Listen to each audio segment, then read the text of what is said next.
சீமான் இருக்காருல்ல, அவர் அன்னைக்கு விக்கிரவாண்டி மாநாட்டுக்கு முன்னாடி என் தம்பியை நான் தான் வர சொன்னேன், என் தம்பிக்கு நான் ஆதரவு தெரிவிப்பேங்கனாரு.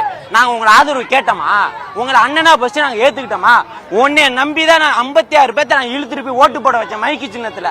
அன்னைக்கு எங்க தலைவர் மைக்கு சின்னம் தான் அறிவிச்சாரு, ஆதரவு தெரிவிக்கல. ஒரு இசை வெளியீட்டுலால மைக்க கொடுத்துட்டாரு. அந்த மைக்கில சாம்பியன் எடுக்கவா கையில தூக்க எல்லாம் பதறிட்டான். உன்னை யாரையும் கேட்டானா? எங்களை அந்த ஏமாத்தி விஜய் ஆதரவு தெரிவிக்கிறோன்னு சொல்லி ஓட்டு வாங்கிட்டு இன்னைக்கு அனில் குஞ்சாங்கிற என்னென்னமோ வாய்க்கு வந்ததெல்லாம் பேசுற. நேற்று ஒரு எம்ஜிஆர் எவ்வளவு பெரிய தலைவர், அண்டா எவ்வளவு பெரிய தலைவர், 2 சனியனை சேர்ந்து ஒரு சனியனாகி சனிக்கிழமை வருதான். அதெல்லாம் ஒரு அரசியல் தலைவரா?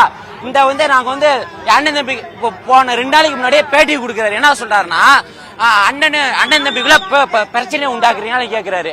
அப்ப என்ன சொல்றாரு, நாங்க தம்பியை எதிர்க்கல, கொள்கையை திருத்த சொல்லிக்கிறேன். அப்படியே நீ கட்சி ஆரம்பிச்சா, விஜய் எதிர்க்கவா நீ கட்சி ஆரம்பிச்சா, வேணா நீ நாம் தமிழர் கட்சியை கலைச்சிட்டு நாங்க கொள்கை பரப்பு செயலாளர் தமிழ்நாட்டு ஃபுல்லா வாங்கிக்கோங்க, நாங்க இந்த கொள்கையை திருத்தி தருவோம், தமிழ்நாட்டு மக்களுக்கு கொள்கை கட்சியில இருக்க கொள்கையில திருத்த. உன்னை அமைச்ச கொள்கையை திருத்த சொன்னானா?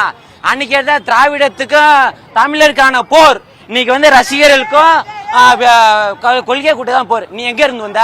எத்தனை படம் டைரக்ட் பண்ணிருக்க? எத்தனை படத்துல நடிச்சிருக்க? உன்னை வர நடிகர்னு சித்தரிக்கிறோமா? இல்ல நாங்க உங்களை பத்தி எதுவும் பேசுறோமா?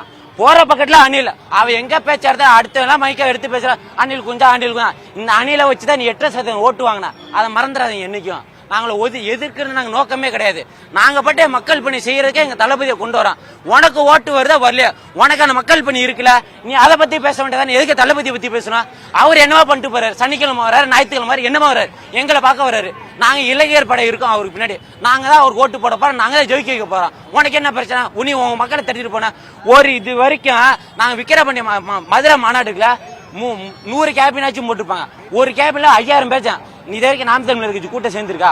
ஒரு கூட்டம் மட்டும் 5000 பேருக்கு மேல கூட்டம் வராதுன்னா அவர் 36 லட்சம் ஓட்டுங்கிறாரு. நாங்க வெறும் ஒரு மாநாட்டுக்கு இத்தனை லட்சம் பேர் கூடியிருக்கான், எத்தனை லட்சம் பேர் ஓட்டு வருவான்? ஜெயிக்கல அடுத்த விஷயம், எங்க தளபதிக்காக கூட நிற்பான். 2026 எங்க தளபதி பின்னாடி தான் நிற்பான். அதுக்கு பின்னாடி நாங்க வாழ்வா சாவா, எங்க இளைஞர் படை எல்லாமே எங்க தளபதி பின்னாடி தான்.